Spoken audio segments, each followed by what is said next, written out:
So ayan, magandang araw ulit sa inyo mga boss. Ang problema nitong Barako 1 na ito mga boss ay nawala ng kuryente, ayaw umandar. So sa ganitong style mga boss, sabi ni Bossing yung may-ari, paandarin na lang kasi yun nga, kapag sinunod nating mapalitan lahat tulad ng battery, ignition switch, regulator, yun yung mga posible mga boss, ay medyo aapusin daw siya ng budget kasi hindi naka-budget kasi tumirik na lang. Pero ito naman, umaandar daw dati. Tapos pagka tirik, dinala sa atin. So ang gagawin lang natin mga boss, kasi na-check natin na wala nga kuryente, ibabaybayin lang natin step by step. Ang gagawin natin, hahanapin natin yung supply do sa accessories wire.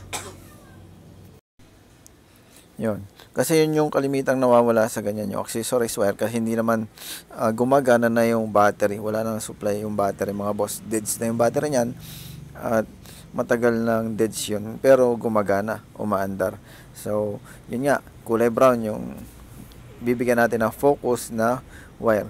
Pero magsisimula tayo mga boss dun sa kulay white. Kasi wala nga lumalabas sa kuryente. Kahit hawak mo yung high tension wire, walang lumalabas. Kaya yun, i-check natin yung kulay. Sa white muna tayo, sa may regulator. Check natin kung kapag meron lumabas na kuryente doon sa regulator, doon sa kulay white, ibig sabihin, doon naman tayo sa kulay brown, doon sa accessories wire. Kaya yun, kuha tayo ng test light, tapos makikita natin yun. Tetestingin natin gamit ang test light mga boss. Kung wala naman kayong test light, medyo mahirapan kayo. Kaya kapag mga ganitong trouble mga boss, hindi na natin kailangan ng battery. Kaya lang magpapapadyak tayo rito sa pag-testing kasi wala nga itong battery. Kaya yun, medyo manual tayo sa pag-testing. Kasi ito naman gumagana talaga, tumirik lang bigla. So, yun, para makatipid si Bossing kasi hindi naman natin pwedeng sabihin sa kanya na palitan na lahat. Pero kung mapagana naman natin ito mga boss, okay na ulit ito. Kaya yun, ang gagawin natin, checkin natin yung kulay white saka yung kulay brown dyan sa may ignition switch. Kapag umilaw yan mga boss, yan ay may puto lang. So dito tayo, padyakan natin yung kulay brown dito sa may flasher relay. So ayan, wala. At ayan, checkin natin yung kulay white at saka yung kulay brown. Ayan, meron dito mga boss, yung white. Ibig sabihin, pag dito naman sa may busina, yung brown, so wala. Pero nakarekta na yan mga boss, hindi na gumagana yung susian niya na. Nakarekta na yung white papuntang brown sa accessories wire. At yan, ibig sabihin nakita na natin, meron doon sa harap kulay white, ang nawawala yung papunta sa kulay brown, pero nakarekta yung mga boss. Ibig sabihin may putol. So napakadali lang yan kapag na-trace na natin na kulay brown ang may problema. So iisa-isay natin yan. Kalimitan dyan sa may liig, dyan napuputol yan sa loob ng wire harness. At yun, babaklasin natin yan.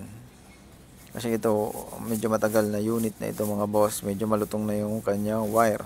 Kaya, ang gagawin natin, babakbakin natin yung wire harness niyan.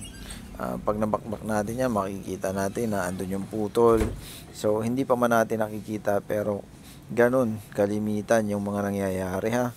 Kapag sa Barako.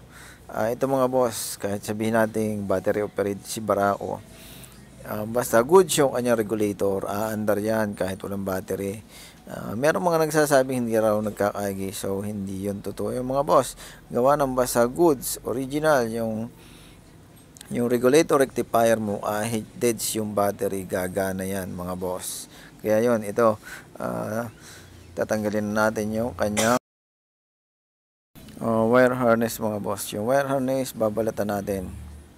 Kaya yun, babakin natin yung wire harness na andun sa loob ang problema nun. At yan mga boss, medyo nautay-utay na nating balatan yung kanyang wire harness. So ipapakita ko lang sa inyo kung saan siya nagkaroon ng putol. So yung putol niya mga boss, yung kulay brown. Marami kasing joint doon. Tapos doon naputol sa isang kulay lang. So pag naidugsong natin yan mga boss, okay na yon. So yan, papakita ko sa inyo mga boss.